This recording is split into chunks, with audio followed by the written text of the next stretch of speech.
Hello viewers, welcome back to my channel once again. Viewers, যাদের JRBT multitasking viva interview এখনও হয়নি, তোমাদের জন্যই এই ভিডিও বানানো। জেআরবিটি মাল্টিটাস্কিং ভাইভা ইন্টারভিউ যেদিন থেকে শুরু হয়েছে, অর্থাৎ 1 ডিসেম্বর থেকে এখন পর্যন্ত যতদিন যে কোয়েশ্চনগুলি জিজ্ঞেস করা হয়েছে সেগুলি নিয়ে আমি ভিডিও বানিয়েছি। যারা ভিডিওটি দেখেনি, তোমরা এই ভিডিওটির ডেসক্রিপশন বক্সে লিংক দেওয়া রয়েছে, সেখান থেকে সবগুলি ভিডিও দেখে নেবে।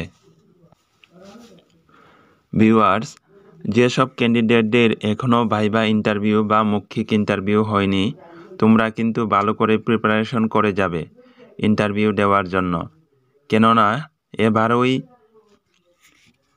ত্রিপুরা রাজ্যে জেআরবিটির মাধ্যমে প্রায় 2500 জন একসাথে লোক নিয়োগ করা হচ্ছে। অর্থাৎ আপনার এবার চাকরি পাওয়ার সুযোগ অনেক চান্স রয়েছে। এই সুযোগ হাতছাড়া করবে না। এখন সব কিছু ভুলে গিয়ে মন প্রাণ দিয়ে পড়াশোনা করো, দেখবে তোমার জীবনে সাফল্য আসবেই। কেননা এই সুযোগ তোমার জীবনে আবার নাও আসতে পারে। আমি তাই বারবার বলছি, একদম ভালো করে প্রিপারেশন নেবে ভাইভা ইন্টারভিউ এর জন্য। ভিউয়ার্স, যেসব ক্যান্ডিডেটদের ইন্টারভিউ হয়ে গেছে, তোমরা এই স্ক্রিনে দেওয়া হোয়াটসঅ্যাপ নাম্বারে তোমাদের কি কোয়েশ্চন জিজ্ঞেস করা হয়েছে সেগুলি পাঠালে খুবই উপকৃত হব। তাহলে দেরি না করে আজকে JRBT multitasking staff group D viva ইন্টারভিউতে কি কোয়েশ্চন জিজ্ঞেস করা হয়েছে সেগুলি দেখে নেব। ভিউয়ার্স, প্রত্যেক দিনের মতো আজকেও JRBT MTS group D viva ইন্টারভিউতে কমন কোয়েশ্চনগুলি জিজ্ঞেস করা হয়েছে। প্রথমে তোমার নাম, অ্যাড্রেস, পরিবারের মোট কতজন রয়েছে, পারিবারিক রেশন কার্ড বিপিএল না এপিএল, বাবা কি করে, এখন তুমি কি করো, এইসব প্রশ্নই করেছে। Viewers, GRBT MTS group D candidate যারা রয়েছে, তোমরা কিন্তু নিজস্ব ডিস্ট্রিক্ট সম্পর্কে, সাব ডিভিশন, ব্লক সম্পর্কে সমস্ত কিছু জেনে যেতে হবে ইন্টারভিউ দিতে। কেননা এখান থেকে আজকেও প্রশ্ন করা হয়েছে। আজকে একজন ঊনকোটি ডিস্ট্রিক্টের ক্যান্ডিডেটকে যে কোয়েশ্চনগুলি জিজ্ঞেস করা হয়েছে সেই কোয়েশ্চনগুলি হচ্ছে, ঊনকোটি ডিস্ট্রিক্ট কবে গঠিত হয়? এর উত্তর হবে 21শে জানুয়ারি 2012 সালে ঊনকোটি ডিস্ট্রিক্ট গঠিত হয়েছিল। এরপরে তাকে জিজ্ঞেস করা হয়েছে, ঊনকোটি জেলাতে কয়টি মহকুমা রয়েছে এবং মহকুমাগুলির নাম কি কি? ভিউয়ার্স, ঊনকোটিতে 2টি মহকুমা রয়েছে। মহকুমাগুলির নাম হচ্ছে কৈলাসহর এবং কুমারঘাট। এরপরে জিজ্ঞেস করা হয়েছে ব্লক সম্পর্কে, ঊনকোটি ডিস্ট্রিক্টে কয়টি ব্লক রয়েছে এবং ব্লকগুলির নাম বলার জন্য। ভিউয়ার্স, ঊনকোটি ডিস্ট্রিক্টে মোট 4টি ব্লক রয়েছে। ব্লকগুলির নাম হচ্ছে গুরুনগর, চণ্ডীপুর, কুমারঘাট এবং পেশারথল। এরপরে ক্যান্ডিডেটকে জিজ্ঞেস করেছে, ঊনকোটি ডিস্ট্রিক্টের কয়েকটি পর্যটন কেন্দ্রের নাম বলো। ভিউয়ার্স, ঊনকোটি ডিস্ট্রিক্টের কয়েকটি পর্যটন কেন্দ্রের নাম হচ্ছে ঊনকোটি শৈবতীর্থ। এই নামটি অবশ্যই বলবে, ঊনকোটি শৈবতীর্থ, এটি খুবই ফেমাস সবার কাছে। এরপরে মা ভবতারিণী মন্দির, সত্রমিয়া আওয়ার, চতুর্দশ দেবতা মন্দির, উদয়ন বুদ্ধ বিহার তোমরা সবাই জানো, এটি পেশারথলের NH অর্থাৎ ন্যাশনাল হাইওয়ে NH 8 এর পাশে অবস্থিত। পেঁচাথল বাজারের পাশেই এই মন্দিরটি অবস্থিত। এরপরে রয়েছে লক্ষ্মীনারায়ণ মন্দির, এরপরে খাওড়া বিল। এগুলি হচ্ছে ঊনকোটি ডিস্ট্রিক্টের পর্যটন কেন্দ্রের নাম।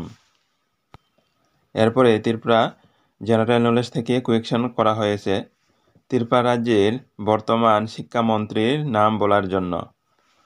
ত্রিপুরা রাজ্যের বর্তমান শিক্ষামন্ত্রী হচ্ছে ডক্টর মানিক সাহা। এরপরের প্রশ্ন, ত্রিপুরা রাজ্যের ট্রাইবেল ওয়েলফেয়ারের মিনিস্টার কে? ত্রিপুরা রাজ্যের ট্রাইবেল ওয়েলফেয়ারের মিনিস্টার হচ্ছে বিকাশ দেববর্মা, শ্রী বিকাশ দেববর্মা, মনে রাখবে। এরপরের প্রশ্ন, ত্রিপুরা রাজ্যের এসসি অর্থাৎ শিডিউল কাস্ট ওয়েলফেয়ারের মন্ত্রী পদে কে রয়েছেন? এর উত্তর হবে শ্রী সুধাংশু দাস। এরপরের প্রশ্ন, রুয়া অভয়ারণ্য কোথায় অবস্থিত বা রুয়া অভয়ারণ্যের লোকেশন বলার জন্য বলা হয়েছে? রুয়া অভয়ারণ্যটি উত্তর জেলার পানিসাগর মহকুমায় অবস্থিত। এটি ত্রিপুরা রাজ্যের সবচেয়ে ক্ষুদ্রতম বা সবচেয়ে ছোট অভয়ারণ্য। এর সাথে সাথে ভিউয়ার্স মনে রাখবে, ত্রিপুরা রাজ্যের বৃহত্তম বা সবচেয়ে বড় অভয়ারণ্যটি হচ্ছে গোমতী অভয়ারণ্য। এরপরের প্রশ্ন জিজ্ঞেস করা হয়েছে, ন্যাশনাল ভোটার ডে বা জাতীয় ভোটার দিবস কবে পালিত হয়ে থাকে? এর উত্তর হবে 25শে জানুয়ারি। প্রত্যেক বছরের 25শে জানুয়ারিতে আমরা জাতীয় ভোটার দিবস বা ন্যাশনাল ভোটার ডে হিসেবে সেলিব্রেট বা পালন করা হয়। এরপরের প্রশ্ন, ন্যাশনাল ওমেন ডে জাতীয় মহিলা দিবস কবে পালিত হয়?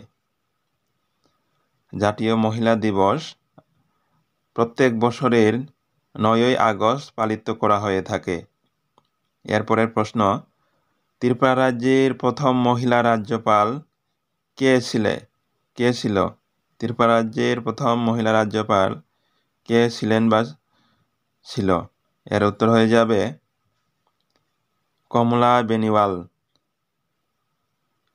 বেনিওয়াল। এরপরের প্রশ্ন, ত্রিপুরা রাজ্যের প্রথম সেন্ট্রাল মিনিস্টার কে? ত্রিপুরা রাজ্যের প্রথম সেন্ট্রাল মিনিস্টার হচ্ছেন প্রতিমা ভৌমিক, মনে রাখবে। এরপরের প্রশ্ন জিজ্ঞেস করা হয়েছে রেলওয়ের বেনিফিট বলার জন্য। রেলওয়ের বেনিফিট তোমরা এভাবে বলবে উত্তরটি, যে কোনো দেশের আর্থ-সামাজিক উন্নয়নের যোগাযোগ ব্যবস্থা তথা দীর্ঘস্থায়ী এবং নিরাপদ যাতায়াতের ক্ষেত্রে রেলের গুরুত্ব অপরিসীম। আমাদের সীমিত সম্পদ, জনসংখ্যার আধিক্য, নিম্ন আয় ও কৃষি নির্ভরদের রেলের গুরুত্ব ব্যাপক রয়েছে। ইন্ডিয়ান রেলওয়ে ভারতে লাইফলাইন নামেও পরিচিত আমাদের কাছে। এরপরে জিজ্ঞেস করা হয়েছে রেশন কার্ডে কয়টি নম্বর থাকে? রেশন কার্ডের নম্বর কয়টি থাকে? এর উত্তর হবে রেশন কার্ডের নম্বর 12টি থাকে। এরপরে ত্রিপুরা কারেন্ট অ্যাফেয়ার্স থেকে কোয়েকশন করা হয়েছে ত্রিপুরা রাজ্যের প্রথম কোন মহিলা লোকোমোটিভ পাইলট হিসেবে নিয়োগপত্র পেয়েছেন? প্রশ্নটি হচ্ছে, আবারও বলছি, ত্রিপুরা রাজ্যের প্রথম মহিলা লোকোমোটিভ পাইলট হিসেবে কে নিয়োগপত্র পেয়েছেন? এর উত্তর হবে দেবলীনা রায়, মনে রাখবেন। দেবলীনা রায় প্রথম ত্রিপুরা রাজ্যের প্রথম মহিলা লোকোমোটিভ পাইলট হিসেবে নিয়োগপত্র পেয়েছেন। ভিউয়ার্স, এরপরে প্রশ্ন জিজ্ঞেস করা হয়েছে ভারতবর্ষের প্রজাতন্ত্র দিবস 2024 সালের প্রধান অতিথি হিসেবে কোন দেশের রাষ্ট্রপতি আমন্ত্রিত হয়েছেন? এই প্রশ্নটি ভিউয়ার্স গতকালকেও জিজ্ঞেস করা হয়েছে, আবারও আজকেও জিজ্ঞেস করেছে ওরা। এর উত্তর হবে ভারতবর্ষের প্রজাতন্ত্র দিবস 2024 সালে